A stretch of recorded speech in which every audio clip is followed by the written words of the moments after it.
Hello, I'm Dr. Catherine Meeks, Executive Director of the Absalom Jones Episcopal Center for Racial Healing, which is located in the city of Atlanta. And I want to just take a few minutes to talk to you about this period that we find ourselves having to occupy right now.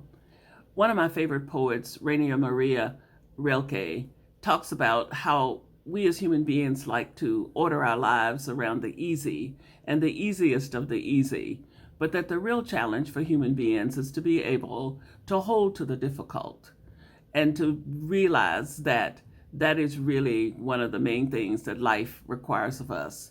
We find ourselves in this present moment with this virus raging across the planet, being called to hold to the difficult. We are watching a way of life that we have embraced for over 100 years slip away from us, and we can do nothing about it.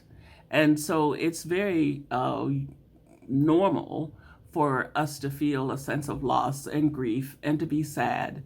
Just recently, someone remarked to me how sad they were feeling, and I thought how sad I was feeling. And I realized that sadness is a very appropriate response to be making right now, because it is a sad time with people dying, but also with a way of life that we've been used to dying as well.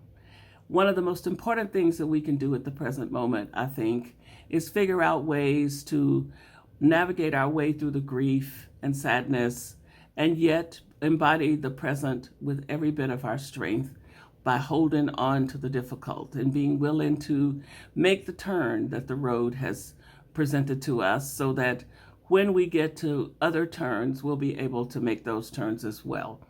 It's really important to figure out what we need, what resources we have inside of ourselves. Where can we find the things that will help us to be able to hold to the difficult with a sense of ability to make it to the next level? We talk about getting back to normal. I think it's important for us to realize we're not going to get back to normal. We're going to go forward to where the next level takes us. And how we embody the present moment will help us in determining how we embody the next moments that come to us.